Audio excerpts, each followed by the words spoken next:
Saat badai datang menghampiri hidupku, saat keadaan seakan tak menentu, Kau perlindunganku, Engkau kekuatanku. Dalam hadirat-Mu tenanglah jiwaku. Saat badai datang menghampiri hidupku, saat keadaan seakan tak menentu, Kau perlindunganku, Engkau kekuatanku. Dalam hadirat-Mu tenanglah jiwaku. Hatiku percaya kuasa-Mu, kekuatan-Mu menopangku melewati badai. Hatiku percaya kuasa-Mu, kekuatan-Mu jadikanku lebih dari pemenang. Hatiku percaya kuasa-Mu, kekuatan-Mu menopangku melewati badai. Hatiku percaya kuasa-Mu, kekuatan-Mu jadikanku lebih dari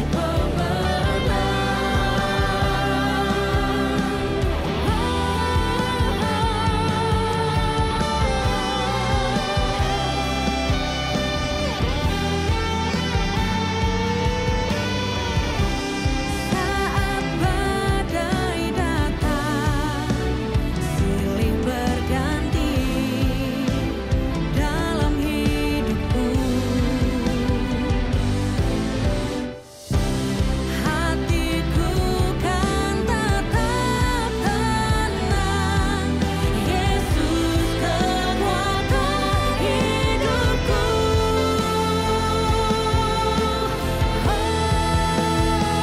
Hatiku percaya kuasa-Mu, kekuatan-Mu menopangku melewati badai.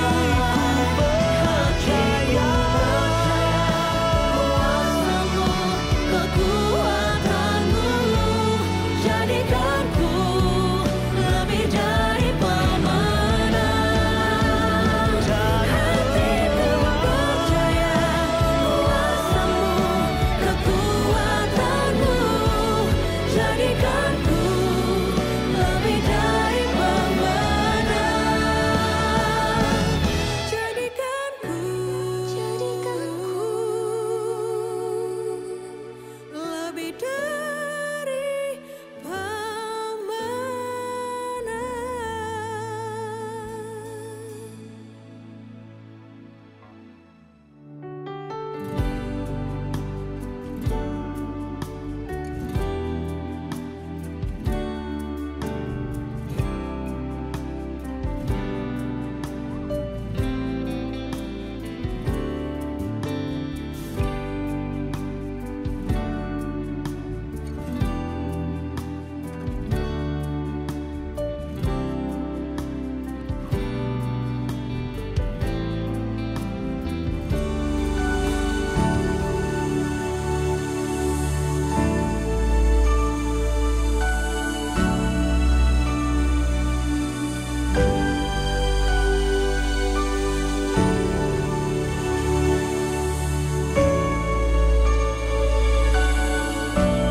Shalom Bapak Ibu Saudara terkasih dimanapun Saudara berada. Puji nama Tuhan, kita kembali dalam doa pagi GBI Bethel. Kita bersyukur kita masih diberikan kesempatan untuk memuji menyembah Tuhan. Amin. Bapak Ibu Saudara, boleh tulis di chat, di kolom chat, katakan Shalom, Tuhan Yesus memberkati. Puji nama Tuhan. Kita akan siapkan hati kita untuk kita masuk lebih lagi dalam hadirat Tuhan. Terima kasih Tuhan, terima kasih Bapa. Kami bersyukur atas hari ini. Kami masih diberikan kesempatan untuk memuji, menyembah Engkau. Kami rindu Tuhan. Ini satu kerinduan kami. Kami menyembah Engkau dengan segenap hati kami. Kami bersyukur. Terima kasih Tuhan.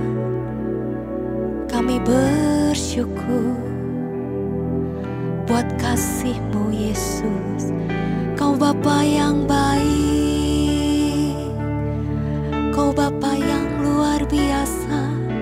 Kau layak kami sembah Tuhan, Kau layak kami puji Yesus. Hanya Kau Tuhan, Kau yang terbaik. Terima kasih, kami mengasihi-Mu lebih dari apapun. Kami mencintai-Mu Tuhan, karena Kau Allah yang baik. Kami bersyukur. Mari angkat suara, berikan sembah, berikan syukur yang terbaik. Kami percaya Tuhan, dalam hadirat-Mu kami temukan damai, kami temukan ketenangan Tuhan. Hanya dalam Engkau Yesus. Terima kasih atas kasih-Mu Tuhan, atas pertolongan-Mu. Kami bersyukur punya Allah yang baik. Layakkan setiap kami Tuhan untuk masuk lebih lagi dalam hadirat-Mu. Kami rindu mengalami-Mu, kami rindu mengalami-Mu Tuhan, karena Kau adalah kuatku Tuhan. Kaulah segalanya, Kaulah pengharapan hidup kami. Hanya Kau Yesus. Terima kasih Tuhan.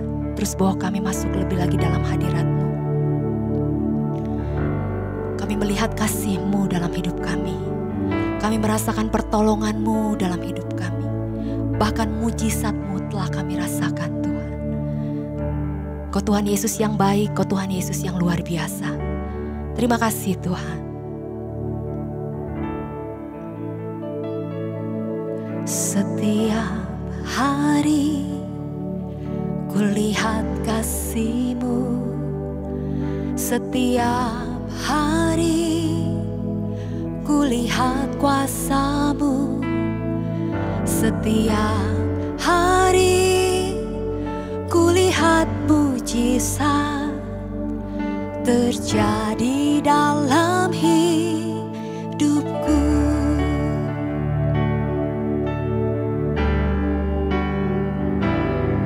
Setiap hari kulihat kasih-Mu, setiap hari kulihat kuasa-Mu, setiap hari kulihat mujizat terjadi dalam hidupku.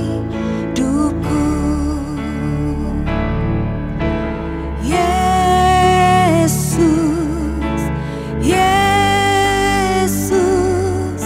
ku cinta Kau lebih dari segala yang ada.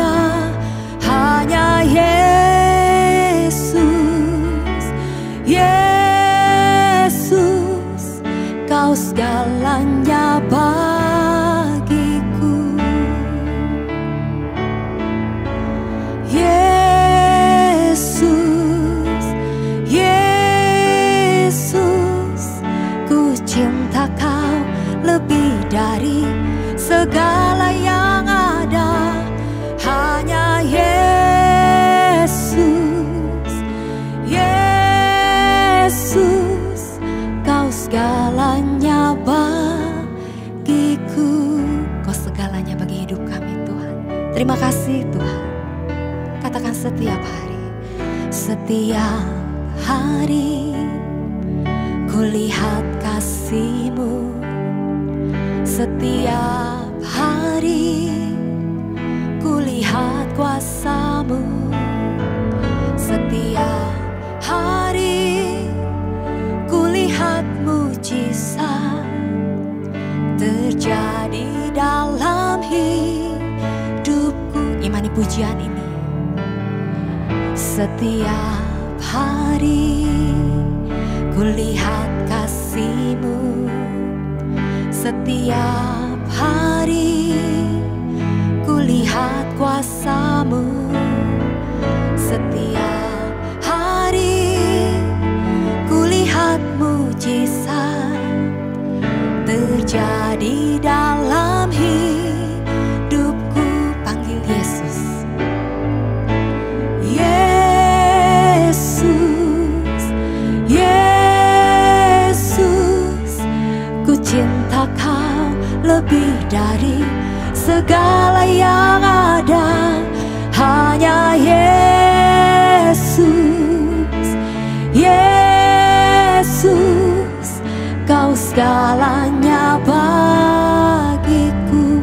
Panggil Yesus, Yesus, Yesus, ku cinta Kau lebih dari segala yang ada. Hanya Yesus, Yesus, Kau segalanya bagiku. Yesus, Yesus, ku cinta Kau lebih dari segala yang ada. Hanya Yesus, Yesus, Kau segalanya bagiku. Terima kasih Tuhan. Terima kasih atas kasih-Mu Tuhan Yesus. Setiap hari kami rasakan kasih-Mu dalam hidup kami. Kami tetap percaya Engkau ada bersama dengan kami, selalu pegang tangan kami. Apapun kejadian dalam hidup kami Tuhan, kami perkatakan Kau Tuhan Yesus yang baik. Kami tetap bersyukur kepada Tuhan, karena kami percaya di dalam ucapan syukur, mujizat telah Kau sediakan bagi hidup kami. Kesembuhan, pemulihan telah Kau siapkan bagi kami. Kami tunggu waktu-Mu yang terbaik Tuhan. Kami tetap cinta akan Engkau Tuhan. Kami tetap menyembah Engkau Tuhan Yesus yang ajaib. Kau Allah yang luar biasa dalam hidup kami Tuhan. Kau Bapa yang baik Yesus. Kami bersyukur Tuhan. Kami bersyukur punya Allah yang baik, punya Allah yang setia. Kau Bapa yang baik Yesus. Kaulah kekuatan hidup kami. Kau satu-satunya Allah yang kami andalkan. Tiada Allah yang lain, tiada Tuhan yang lain. Hanya Kau Yesus. Kau lebih dari segalanya Tuhan dalam hidup kami. Terima kasih. Terima kasih Yesus. Angkat kedua tanganmu, katakan Yesus, Yesus, ku cinta Kau lebih dari segala yang ada. Hanya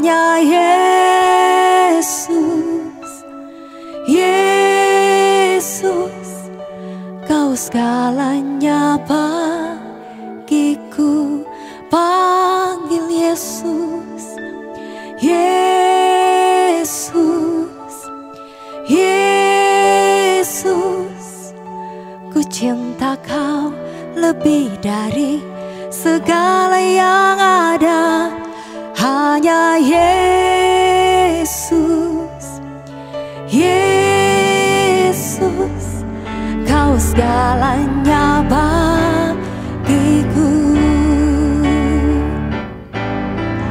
Yesus, Yesus.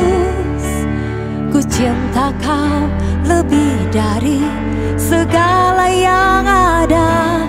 Hanya Yesus, Yesus. Kau segalanya bagiku. Kau segalanya, Kau segalanya bagiku.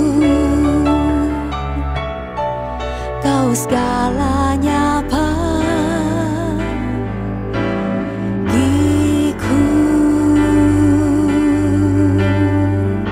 Haleluya. Terima kasih Tuhan. Terima kasih. Terima kasih Tuhan, terima kasih Bapa. Terima kasih atas kasih-Mu, cinta-Mu untuk kami semua. Kami mencintai-Mu lebih dari apapun. Hanya di dalam nama Tuhan Yesus. Haleluya. Amin.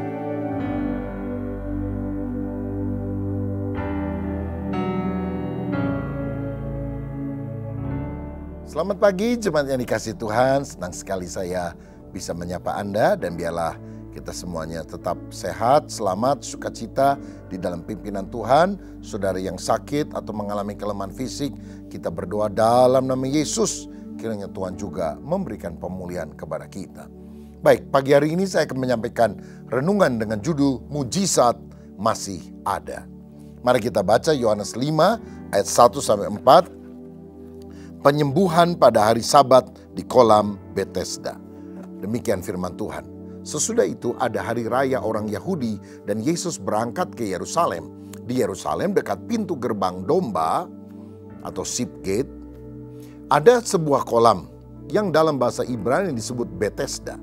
Ada 5 serambinya dan di serambi-serambi itu berbaring sejumlah besar orang sakit, orang-orang buta, orang-orang timpang, dan orang-orang lumpuh yang menantikan goncangan air kolam itu. Sebab sewaktu-waktu turun malaikat Tuhan ke kolam itu dan menggoncangkan air itu. Barang siapa yang terdahulu masuk ke dalamnya, sesudah goncangan air itu menjadi sembuh apapun juga penyakitnya. Amin.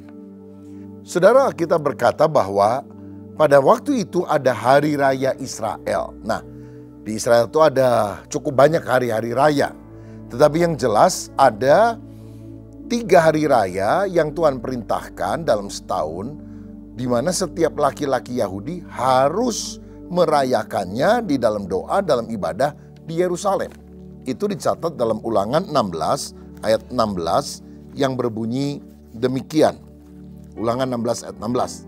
3 kali setahun setiap orang laki-laki di antaramu harus menghadap hadirat Tuhan Allahmu ke tempat yang akan dipilihnya, yakni pada hari raya roti tidak beragi atau Paskah, pada hari raya 7 minggu atau Pentakosta, dan pada hari raya pondok daun atau tabernakel.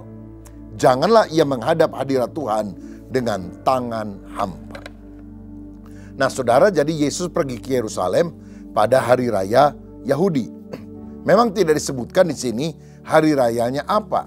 Tetapi jelas tujuan Yesus ke Yerusalem adalah untuk beribadah. Dari sini kita melihat Yesus itu adalah pribadi yang rajin beribadah. Dia suka sekali berada di rumah Tuhan. Dia pernah berkata, cinta akan rumahmu itu menghanguskan aku. Dalam Mazmur 122 ayat yang pertama, Alkitab juga berkata, aku bersuka cita ketika dikatakan orang kepadaku, mari kita pergi ke rumah Tuhan. Nah saudara, ada orang bersuka cita kalau diajak piknik ke tempat yang bagus oleh temannya. Ada orang yang bersukacita kalau ditraktir makan oleh teman-temannya. Tapi kalau diajak ke gereja nggak suka dia, nggak seneng dia. Ngajaknya ke gereja lagi. Tapi pemazmur berkata, aku bersukacita ketika apa? Orang mengajak aku pergi ke rumah Tuhan. Pemazmur juga berkata, sebab 1 hari di pelataran Tuhan lebih indah dari 1000 hari di tempat yang lain. Saudara, karena itu mari kita meneladani Yesus yang rajin beribadah. Bahkan tidak datang dengan tangan hampa, memberi persembahan setiap kali dia beribadah. Saya kadang-kadang heran sekarang, ada orang yang pengen ke sorga, tapi suka males ibadah. Lo ngapain saudara ke sorga? Karena salah satu hal utama yang kita akan lakukan di sorga adalah memuji Tuhan selama-lamanya. Itu berarti bukan cuma setahun, 10 tahun, 100 tahun, 1.000.000 tahun, 1.000.000.000 tahun, selama-lamanya. Lah saudara kebaktian 1,5-2 jam aja bosen. Lah ngapain saudara mau masuk ke sorga? Jangan-jangan nanti bosen di sana. Makanya latihannya untuk ibadah, memuliakan Tuhan, menyukakan Tuhan, itu di sini.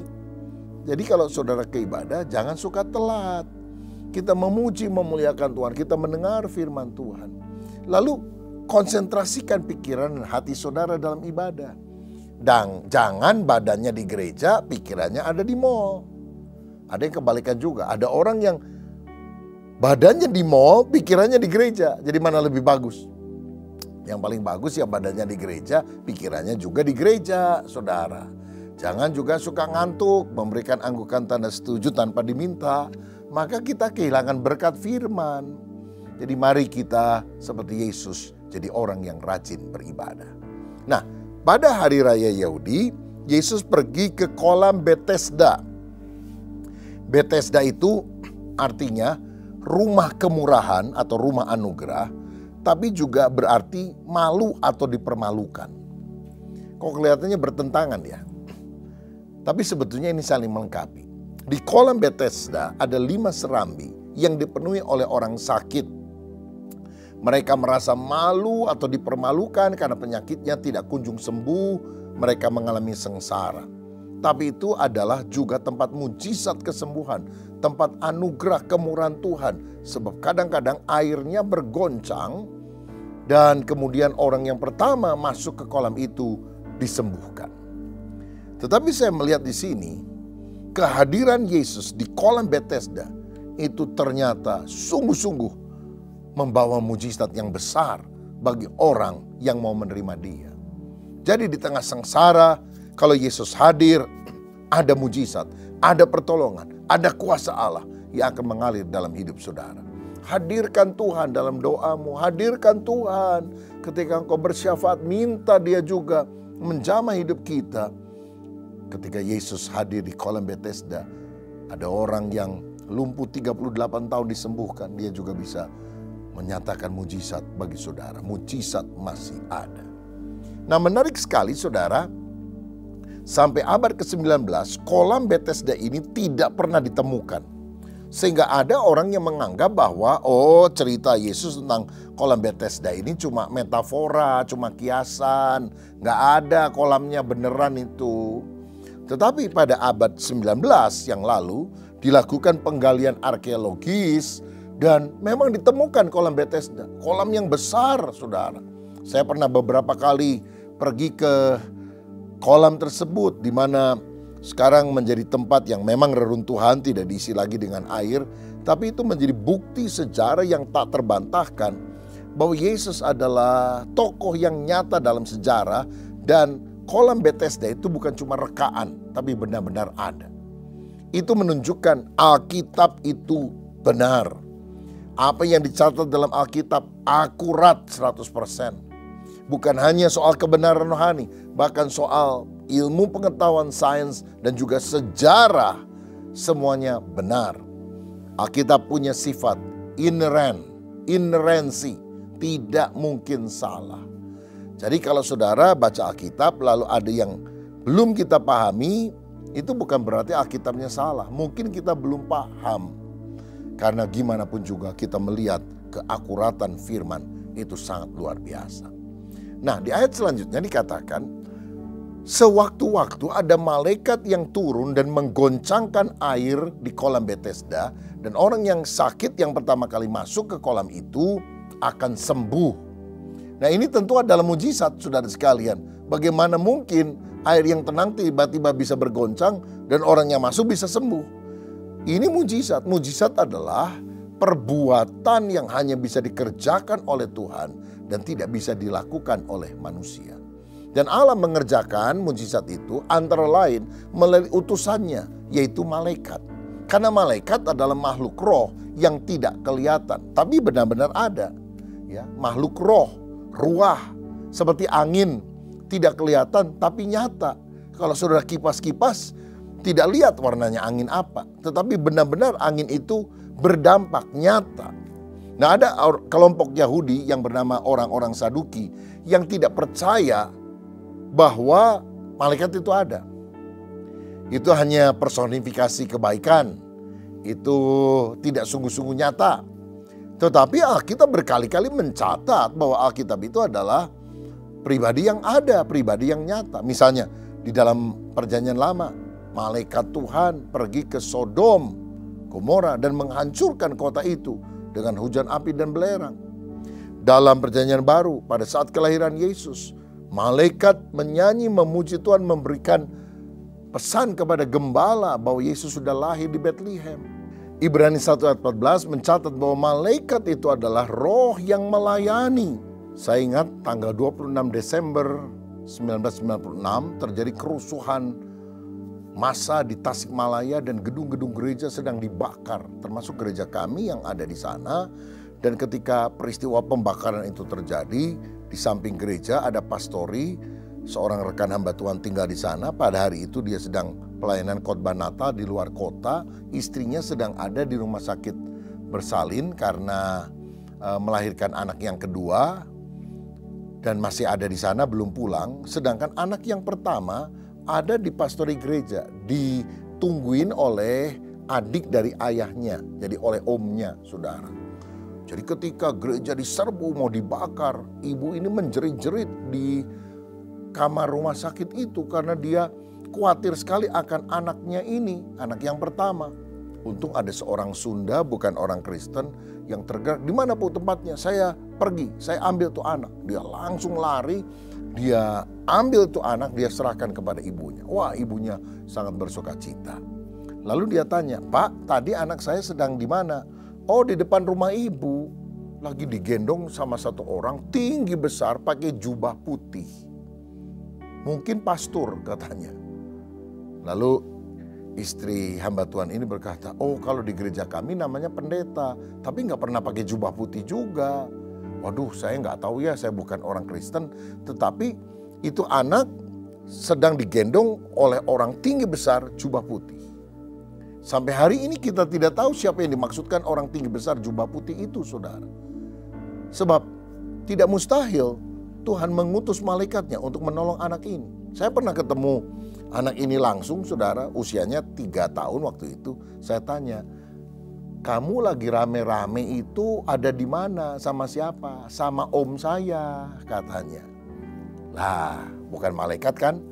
Lalu saya tanya omnya, benar kamu yang gendong ini anak?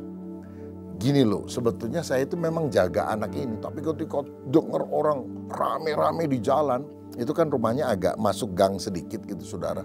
Dia lari ke depan lihat situasi yang ada. Lalu kemudian oleh tetangganya yang rumahnya di pinggir jalan persis di depan daripada pastori itu, tarik tangannya, dia bilang, mau mati kamu, sembunyi. Saudara, jadi dia masuk ke rumah tetangganya yang di depan jalan raya itu. Dan dia bilang, aduh saya ketitipan anak di belakang. Sudah bahaya sekali kalau kamu sekarang keluar. Jadi saya rasa bersalah. Karena anak ini saya tinggalin sendirian. Waktu saya balik ke sana ketika suasana sudah agak reda, anaknya nggak ada. Waduh, panik saya.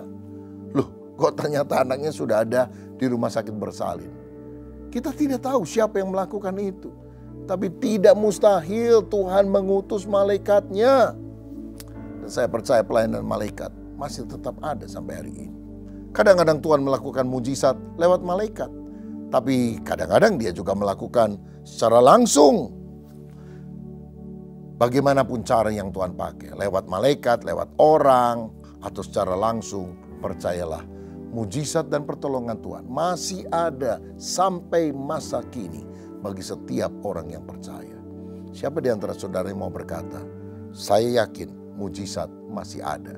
Boleh ketik bersama-sama, mujizat masih ada.